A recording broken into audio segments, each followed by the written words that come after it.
Olá, meu amigo, minha amiga, sejam mais uma vez bem-vindos aqui ao nosso canal da redução de incapacidade no INSS, tá? Essa redução de incapacidade é um dos requisitos para a concessão de benefícios, tá? Como o auxílio acidente e para passar pela reabilitação profissional. Em outras palavras, o segurado sofreu algum problema que impede de trabalhar, normalmente ele tem direito a um benefício do INSS. Agora, será que é em todos os casos? Bom, para receber, por exemplo, auxílio-doença, aposentadoria por invalidez, é necessário você ter pago pelo menos as contribuições no INSS, né? Que seria no mínimo 12 contribuições, né? Que é para ter a qualidade de segurado, tá? Antes da redução da capacidade laborativa, tá? Quer dizer, você tem que ter pago as 12 contribuições antes de sofrer, por exemplo, um acidente ou mesmo uma doença, tá? Existem algumas exceções a essa regra, tá? No caso, por exemplo, de doenças, né, ocupacionais, acidentes ocupacionais que estão relacionados dentro do seu trabalho, dentro da sua empresa, né, com a sua profissão, tem algumas outras regras. Nós temos vídeo aqui no canal que nós falamos sobre isso, tá? Bom, o artigo 86 da Lei 8.213/91 diz que o auxílio acidente ele será concedido como indenização, tá? Ao segurado quando após a consolidação das lesões decorrentes de acidente de qualquer natureza resultarem, tá, em sequelas que impliquem a capacidade para o trabalho, que habitualmente esse segurado exercia, tá? Lembrando sempre que o auxílio acidente ele não se acumula, tá, com o auxílio doença ou com qualquer outra aposentadoria, e será devido apenas depois que as lesões do acidente elas forem consolidadas, quer dizer, depois que elas forem comprovadas. Então, quem está de auxílio doença não pode receber o auxílio acidente, tá? Geralmente o que acontece? Quando esse segurado que está recebendo o auxílio doença é diagnosticado que ele ficou com uma lesão que reduziu a sua capacidade laborativa, quer dizer, ele vai voltar a trabalhar, ele pode voltar ao mercado de trabalho, mas ele não tem mais aquela capacidade de 100%, tá? Foi reduzida devido ao quê? À lesão, devido a algum problema de saúde que ficou e ele não consegue mais desempenhar as habilidades que tinha. Então, nesse caso, se cessa o auxílio doença e passa-se a pagar o auxílio acidente, tá? A única exigência é que a pessoa comprove a relação direta entre o acidente sofrido, a doença contraída e as lesões permanentes que dificultem atividades profissionais, tá? E como não há, por exemplo, um grau de comprometimento necessário, por exemplo, ela não fala, só tem direito ao auxílio acidente quem tiver um grau X de lesão ou de doença. Não, não existe isso, tá? Até a mínima redução da capacidade, olha aí, ó, pode ser suficiente para você fazer jus ao benefício, tá? Então isso é muito importante saber. Se você teve aí um problema, por exemplo, na mão, né? A gente vê que as pessoas às vezes têm aquela tendinite, né? E perde, por exemplo, alguns movimentos na mão, mas a pessoa continua podendo desempenhar uma função, só que ela tem dificuldades, por exemplo, para digitar. Então o que acontece? Mas é mínimo, ele está mexendo a mão ainda, mas para digitar não consegue, já tem direito ao auxílio acidente, tá? Se tiver afastado de auxílio doença e receber alta, o perito, num caso como esse, deve sim ceder, né? Conceder o auxílio acidente para esse segurado. Agora, uma pergunta também muito recorrente é se existe estabilidade, tá? Após um ano do retorno a uma empresa, né, a empresa pode dispensar você, tá? A estabilidade não é até aposentar. Você pode entrar com uma ação, tá, de indenização contra a empresa, por exemplo, pela perda parcial da capacidade laborativa, porém será apurado, né, se a empresa concorreu à culpa do acidente que ocasionou a lesão. Quer dizer, nós já falamos, você teve um problema dentro da empresa, um acidente dentro da empresa, você tem que comprovar que a empresa, por exemplo, ela não fornecia um equipamento de segurança, que a empresa obrigava você a trabalhar acima de uma carga horária, exigindo uma meta. Existem diversos casos que devem ser comprovados à justiça. E lembre-se, a empresa vai vir com um batalhão de advogados em cima, querendo contestar a sua decisão, falando que não, o acidente foi irresponsabilidade tua, você que não foi responsável na hora que você estava, por exemplo, operando uma máquina, alguma coisa nesse sentido. Então prepare-se, tá? Bom, para auxílio acidentes ocorridos depois da reforma da Previdência em 12 de novembro de 2019.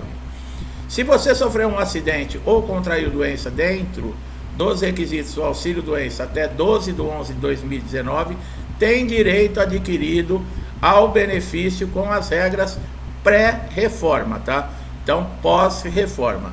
Nesse caso, o valor do benefício ele é 50% da média, tá? Dos 80% das maiores contribuições que você fez no INSS desde 1994. Bom, para resumir, o valor do auxílio acidente é 50% do valor que você recebia, por exemplo, de auxílio doença. Você recebia 2.000 de auxílio doença, o valor do auxílio acidente ele é R$1.000. Você retorna ao mercado de trabalho ou sua empresa, volta a receber o seu salário juntamente com o auxílio acidente. Agora tem um problema, o auxílio acidente, antes ele só cessava, por exemplo, quando esse segurado se aposentasse ou então falecesse. Depois da reforma da Previdência, mudou algumas coisas. E o ano passado nós tivemos uma medida provisória que autoriza o INSS também chamar para pente fino e revisão esses segurados que recebem o auxílio acidente, para constatar, para avaliar se ainda existe o problema que gerou o benefício. Então o que está acontecendo? Tem muito segurado que está recebendo alta do auxílio acidente. Caso você seja prejudicado, você já sabe qual é o caminho, né? Procurar a justiça, tá? Bom, por lei, o próprio INSS ele deve oferecer reabilitação profissional, tá? Fornecer órtese, próteses para ajudar na reabilitação. Lembramos que os benefícios de incapacidade eles são passíveis sim por lei, tá? Em ser chamados, por exemplo, ou encaminhados pelo perito do INSS para a reabilitação profissional ou mesmo judicialmente, que anda acontecendo bastante casos, tá? A própria justiça encaminhando segurados para a reabilitação profissional. Quando o segurado ele é chamado para a reabilitação profissional, ele é obrigatório, tá? Ele não tem opção, por exemplo, de dizer eu quero ou não quero participar. Os benefícios por incapacidade têm a concessão prevista no artigo 59 a 64 da Lei 8.213 e no artigo 201. Serão concedidos mediante contribuição de segurados que preencherem requisitos necessários para recebimento de benefício ou reabilitação profissional. Quer dizer, isso está dentro da lei, tá? Os benefícios mais comuns, aposentadoria por invalidez e auxílio doença, dentro da reabilitação profissional, nós já falamos aqui de certos cursos que são oferecidos. Muitas vezes vão oferecer um curso para você aí que não tem nada a ver, né, com a função que você desempenhou há anos, mas você é obrigado a participar da reabilitação profissional. O bom da reabilitação profissional é que em vez de você, por exemplo, receber uma alta num pente fino ou numa perícia médica, dentro da reabilitação, enquanto perdurar o programa, você não tem o seu benefício cessado, nem os pagamentos, tá? Agora, o cumprimento da reabilitação profissional é obrigatório. Muitas vezes aí estão encaminhando para a reabilitação profissional e não estão chamando para fazer curso, não estão chamando para nenhuma atividade. Os segurados estão se sentindo muito inseguros com isso. Muitos já foram chamados, por exemplo, por uma assistente social para fazer uma entrevista, e nessa entrevista foi avaliado toda a situação. Pessoal, na reabilitação profissional não conta somente a lesão, não conta somente, por exemplo, a doença que está impedindo esse segurado de trabalhar, tá? É verificado também a situação social desse segurado, tá? O ambiente que ele mora, se tem família, grau de escolaridade, tem tudo isso que conta dentro da reabilitação profissional. E, por exemplo, um segurado que foi encaminhado para a reabilitação profissional quando estava no período de graça, ele foi mandado embora de uma empresa, estava naqueles 12 meses de carência, né, que ele pode, se sofrer algum acidente ou uma doença, ele pode pedir o benefício, e ele foi encaminhado para a reabilitação profissional. Ele está desempregado. Se você envia essa pessoa para a reabilitação profissional, dá para ela um curso em qual ela não vai se adequar, ou ela não tem possibilidade de exercer a função que foi adaptada ali para ele, né? Na perícia, eles dão um certificado e falam, ó, tá pronto para trabalhar. Não consegue o encaminhamento para nenhuma empresa, por exemplo, que tem aí parceria com o INSS. Essa pessoa, ela não pode ficar desamparada. A única fonte de renda que ela tinha era o benefício que estava recebendo enquanto estava na reabilitação. Então, tudo isso tem que ser levado em conta. Baixa escolaridade, principalmente, tá? Se você está desempregado e com baixa escolaridade, o INSS não tem como, por exemplo, dar baixa no programa de reabilitação e te abandonar aí a própria sorte. Isso não existe, porque coloca em risco o seu sustento e o sustento da sua família, tá? Então essas são informações muito importantes relacionadas, por exemplo, a você que ficou com uma sequela, que ficou com algum problema, que diminuiu a sua capacidade para o trabalho, você tem direito ao auxílio acidente. Se você está recebendo o auxílio doença, está terminando, por exemplo, o perito está achando que você já está melhor, cobre do perito. Olha, eu estou com uma sequela, não tenho condições de desempenhar o meu papel profissional como antes. Eu tenho direito ao auxílio acidente. Por isso, o conhecimento é muito importante. Numa situação como essa, você citar para o perito que você tem conhecimento da lei, já muda muita coisa, tá? O perito não vai negar, porque ele sabe que você tem conhecimento da lei. Para aquele que está mal informado, que não sabe, passa sem percepção e o INSS é que sai beneficiado, né? Ele acabou negando aí um benefício que era direito desse segurado. Você que está sendo prejudicado de qualquer forma no INSS, você encontra aqui no canal diversos vídeos que nós tentamos ajudar aí a resolver qualquer problema.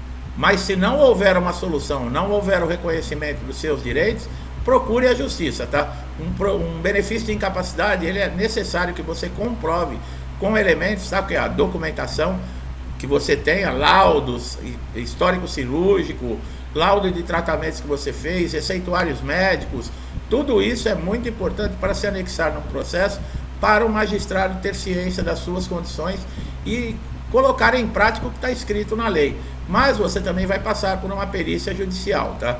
Então, aguarde. E a própria justiça também pode lhe encaminhar para a reabilitação profissional. É bom estar sempre ciente dessas informações atualizadas, pessoal, porque você não é pego de surpresa, tá? De repente aí acontece algo e você não sabe o que fazer.